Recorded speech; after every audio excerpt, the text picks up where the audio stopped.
I smiled and hugged her. Thank you. I love them. That evening, I found myself staring at the table, which was piled high with delicious-looking dishes. Sam's assistant wheeled him over and his gaze met mine. His voice was cool but approachable.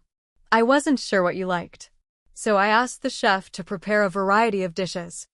I couldn't help but smile as I took in the spread, which was worthy of a 5-star hotel, but casually referred to as randomly prepared. Thank you. Everything looks amazing. Sam picked up a piece of lobster with his chopsticks and placed it on my plate. Try it. It's one of our chef's specialties. I blushed and murmured my thanks. The atmosphere at the Sam household was warm and welcoming, like a refreshing spring breeze. By the end of the meal, I felt much more at ease. Later, Sam came to my room with a glass of warm milk. I had just stepped out of the bathroom when he entered, placing the glass on the nightstand. His gaze lingered on the faint scars on my neck.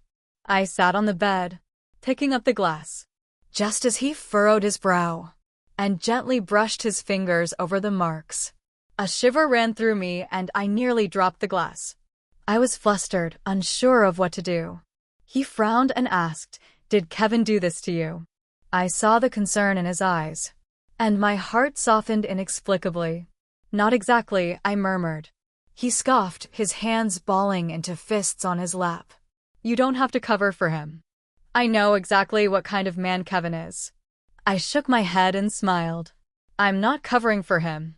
It's just that at that moment, hurting myself was the only way to achieve what I wanted. I saw Sam's brows knit tighter, so I added, but yes, the root cause of it all was Kevin. He sighed and left the room.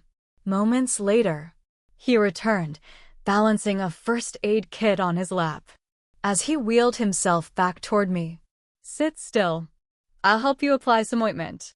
Chapter 8. If anyone saw Sam at this moment, they would never be able to connect the ruthless, cold-blooded air described in rumors to the man in front of me, carefully and awkwardly applying ointment to my wounds. He gently blew on my wound, before cautiously placing the bandage over it. After seeing Sam out of my room, I lay on the bed staring at the ceiling, lost in thought. At some point, I must have drifted off to sleep, falling into a long, vivid dream. In the dream, I saw flashes of my past with Kevin. When my parents passed away, my grandfather took me under his wing and showered me with all his love.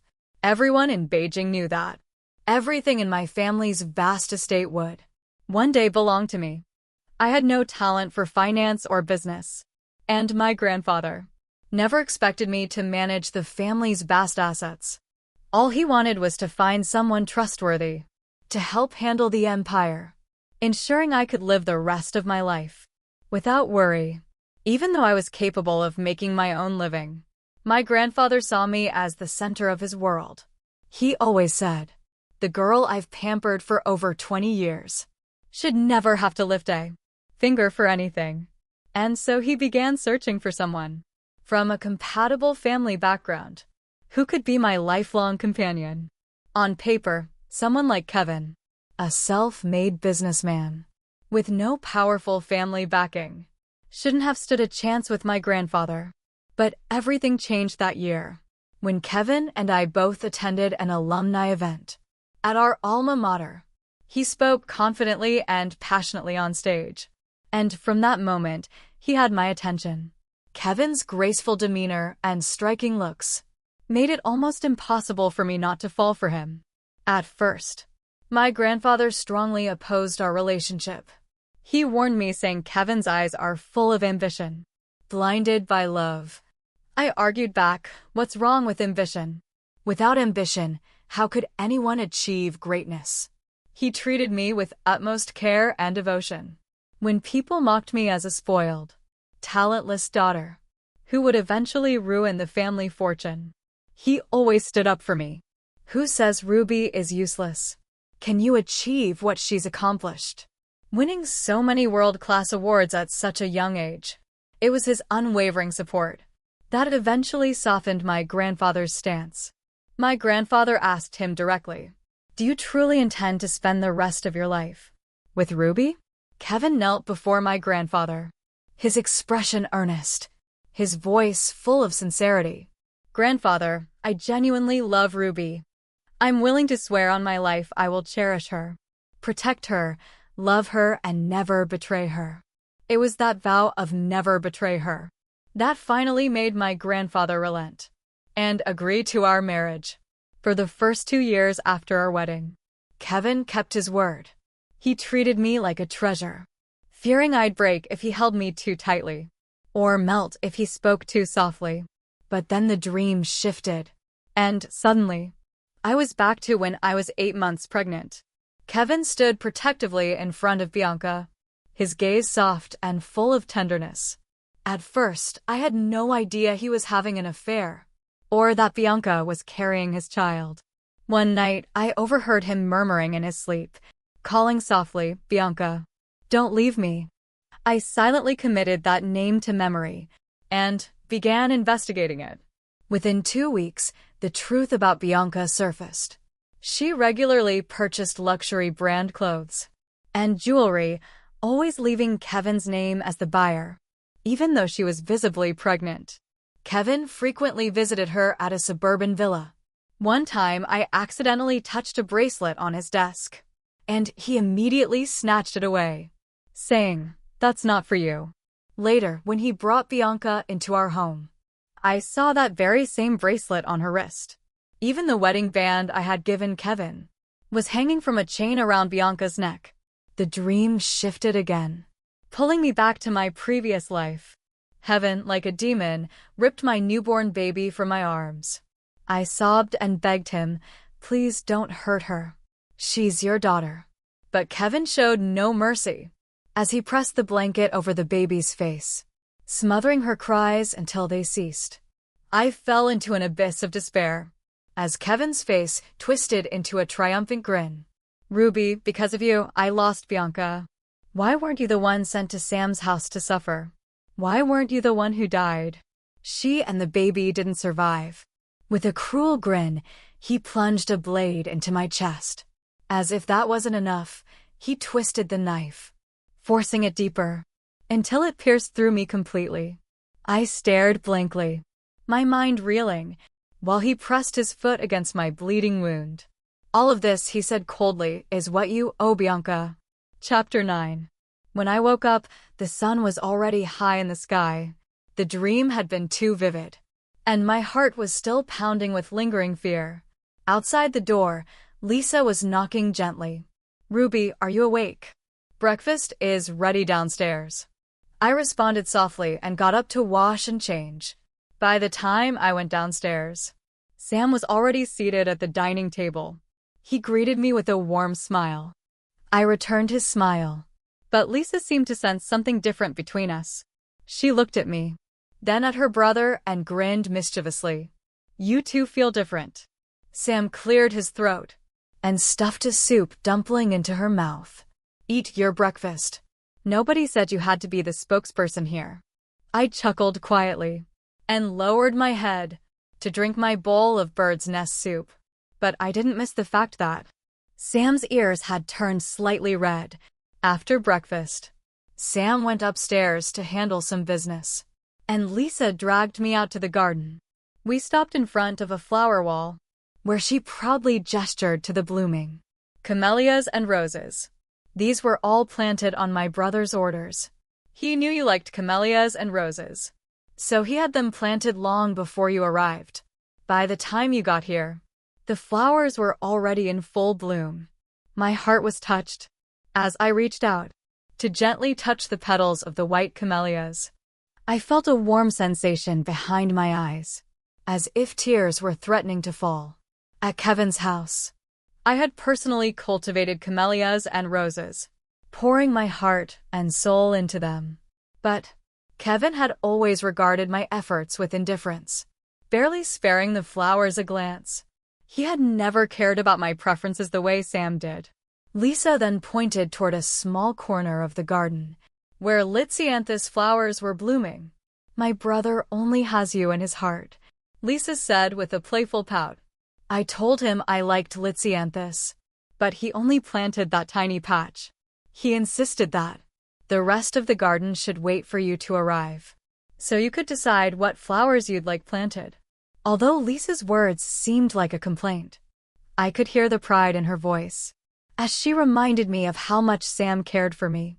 When I didn't respond, Lisa called someone over to pick some camellias, roses and lisianthus, and send them to my room. Ruby. Sam's voice came from behind us. I turned to see him standing there, his expression soft and warm. There's still time. I've scheduled a doctor's appointment to check your health. His gaze fell on the bandage covering my neck, and any intention I had of refusing the appointment melted away. After the ultrasound, I saw Sam standing outside the diagnostic room, holding my ultrasound report with a furrowed brow. When he noticed me, he lifted his head and asked, "Ruby, where is the baby?" Before I could respond, the doctor walked out. "Boss, she underwent a surgical abortion about 2 weeks ago." Chapter 10. Sam took the medical report from the doctor. His brow furrowed even deeper, and there was a hint of anger in his voice. "Was it Kevin who forced you to abort the baby?" "No, I chose to do it myself." Sam's tense expression softened, replaced by confusion and pain. "Why?" I shrugged indifferently. "I didn't want my child to carry Kevin's blood." Sam's eyes widened in shock. Of course, he was surprised. Everyone in Jingbei knew how deeply I had loved Kevin, so much so that my affection for him had elevated a once unknown businessman to the status of a powerful socialite. "Like you said, Kevin is no good. My child deserves to enter this world clean and pure." Sam opened his mouth as if to say something, but then closed it. Instead, he turned to the doctor standing nearby and asked, "What's her current condition?" "Don't worry, Miss Ruby's body is in good shape. This is due to her proper post-procedure care." Over the past week, Sam turned to me, relief visible on his face. I nodded. "Sandra, who takes care of my grandfather, went with me. She made sure I had nourishing meals every day to help me recover." Only then did Sam relax. He handed the medical reports to the assistant, standing behind him. On the way back, I watched his profile in silence, before finally speaking. "Sam, you just want to help me, right?" Although Lisa hadn't had the chance to tell me, Sam's behavior over the past 2 days made it abundantly clear. He knew Kevin and Bianca were plotting something against me, and he wanted to protect me. He turned his head to look at me, his lips curving into a gentle smile. "What are you trying to say, Sam? Help me one more time." Since I arrived at the estate, all the attacks aimed at Kevin in the business world had mysteriously come to a halt. With the West City land deal within reach, Kevin was in high spirits. He threw a lavish party at a private club, using the occasion to network with powerful figures and build alliances for personal gain. Kevin had prepared a lavish gift for every guest. At the banquet, each received a small case of gold bars. The attendees were delighted, showering him with endless, "You truly are blessed. Even though Ruby is gone, you've got the beautiful Bianca by your side. How fortunate." "Yes, and now Bianca is giving you a big, healthy baby boy. Congratulations in advance on becoming a father." But right then, the doors to the private room burst open. With a loud bang, a group of bodyguards stormed in. "What are you doing?" Kevin shouted. "This is trespassing. I'll call the police and have you arrested." Before he could finish, his face drained of all color. Sam. I pushed Sam's wheelchair into the room. The guests fell silent the moment they saw me. "Wait, isn't that Ruby? But didn't Kevin say she was dead? Why is she standing here perfectly fine and with Sam? What's going on here?" Kevin's face went ashen, and the glass of wine slipped from his trembling hand, shattering on the floor. "Ruby, you're alive." He was visibly panicking. "That's impossible. He's ruthless. How could he let you go unharmed?" Chapter 11. I sneered as I stepped forward.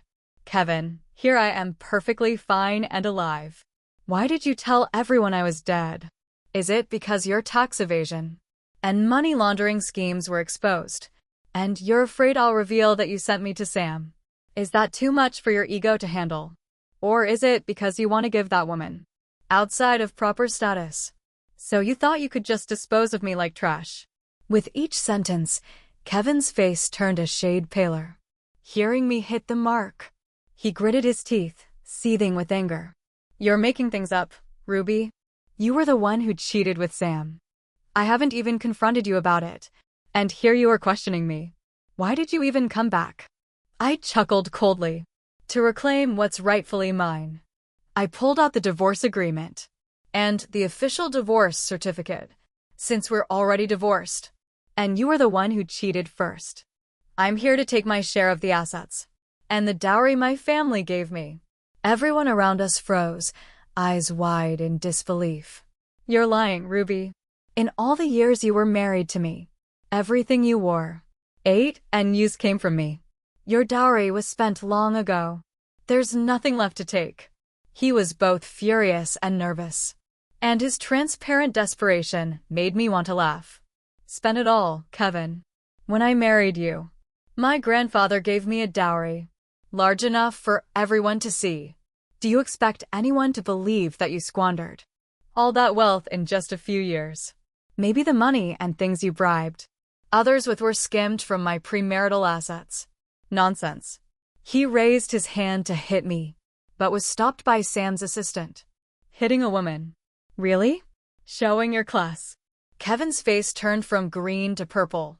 He quickly apologized to Sam, but as soon as he got up, he coldly threatened me. Ruby, I advise you not to cause trouble here. Only if you kneel and apologize in front of everyone, admitting that you made all this up. I might consider remarrying you. I scoffed and slapped him in front of everyone. Kevin, how can you even say such things? You cheated first, flaunting your affair in front of me, even trying to take everything from my family.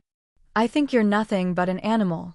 Some people still wanted to speak well of Kevin. Sam just scoffed, and then a few police officers in uniform walked in. They handed the arrest and search warrants to Kevin. Kevin, you've been reported for tax evasion, suspected bribery of officials, and money laundering. Please come with us for investigation. Kevin's face went pale and he collapsed on the ground. He finally realized it was all over. When the police took Kevin away, Bianca glared at me fiercely. Ruby, have you no humanity? He's still your husband. How could you be so cruel to him? I couldn't help but laugh, shaking the divorce certificate in my hand. Look closely, Bianca. He's your husband now. He has nothing to do with me. Kevin and I have long been done. That day, Sam helped me move almost everything out of Kevin's house. Actually, most of the stuff in his house was bought with my dowry. What couldn't be moved, I smashed, even if it was a waste. I didn't want to leave anything for these shameless people. Chapter 12. I went home with Sam to celebrate Kevin's arrest. Sam and I drank a lot. Through the haze of alcohol, he looked at me, his eyes brimming with tenderness and love, almost spilling over. He asked me, Ruby, would you marry me? Looking at Sam under the dim yellow light, my heart skipped a beat, and fueled by the alcohol, I leaned in and kissed him on the corner of his lips. It wasn't until he carried me upstairs that I suddenly realized Sam's supposed disability was all a facade. The next day, sore all over, I watched Sam sitting by the bed, trying to please me by offering water. Unable to hold back, I grabbed his arm and bit down hard. He just grimaced, put down the glass, and stretched his other arm towards me. Ruby, if you're still angry, you can bite this arm too. I rolled my eyes at him and pushed his arm away. Who wants to bite you, Sam? You could have walked away. He chuckled and climbed into bed, wrapping his arms around me. Because I thought, maybe you'd stay, knowing I'm disabled and I've helped you. I pinched Sam's face, looking it over from left to right, and made a judgment. This man is not simple. He has the potential to be a pretentious coquette. But Sam's initiative is not to be underestimated either. He said he wanted to marry me, and within a couple of days, he took me, bags in hand, to my grandfather's place to formally propose. This time, my grandfather didn't say anything, just patted Sam on the shoulder, then had him join him for a few games of chess. Lisa was peeling oranges for me and then casually said, "My brother has finally seen the light of day." That's when I learned that the year I was going to marry Kevin. Sam had also approached my grandfather to propose, but at that time, I was completely infatuated with Kevin. And naturally, my grandfather rejected Sam for me. No wonder my grandfather told me to restore order. And Sam's legs. They were injured in a car accident the day I was supposed to marry Kevin. Although it was a sabotage by someone in his family. He knew it was because he was distracted. So he didn't realize his car had been tampered with. The doctors all said he couldn't walk anymore. But he wouldn't give up. When he heard Kevin was keeping another woman, he swore he'd one day take you away from Kevin. Lisa shoved an orange segment in her mouth, her words muffled. Looking at Sam's figure, my heart felt tender. Sam and I had a small wedding. Aside from Sam's family, there was only my grandfather and Sandra. When my grandfather placed my hand in Sam's, I saw tears. In his eyes, "Sam, I'm entrusting Ruby to you now." Sam held my hand tightly and nodded. "Grandfather, don't worry. I will love Ruby for a lifetime." When we returned to the house of Sam, a crazed woman suddenly charged at me, screaming, "Ruby, you be *tch. I'm going to kill you. It's all your fault. You ruined my husband. You killed my child. Why is it that, even after being reborn, I still end up like this because of you? Why aren't you dead yet?" That's when I understood Bianca had also been reborn. I had just figured this out myself. So, in the previous life, the torment Bianca suffered that led to her death wasn't because of Sam's cruelty. Sam had originally wanted me, but he was sent a substitute instead. Sam planned to send the substitute back, but she poisoned him and faked being kidnapped. In the end, things spiraled out of control. And the bad guys, seeing how beautiful she was, abused her and framed Sam for it. I sneered and shook my head. "Bianca, what happened to you isn't because of me. You could have had a good life. But you brought all of this upon yourself. This is your retribution for the bad things you did." In the end, Bianca was sent to prison. Kevin's case finally went to trial. Almost a year after Sam and I got married, Sam accompanied me with my pregnant belly to the courtroom. Because Kevin's crimes weren't just tax evasion. He was also involved in bribery and money laundering. The investigation had taken a long time. When the bailiff brought Kevin into the courtroom, his eyes were dull and defeated. He looked at me, but in the end, he lowered his head. Due to the severity of the charges, Kevin was sentenced to life imprisonment, with the possibility of death. As we left the courthouse, I glanced at Sam's profile and smiled as I said, "Sam, I'm craving cake from that shop in the east of the city." He smiled and kissed my forehead. "Sure, let's go."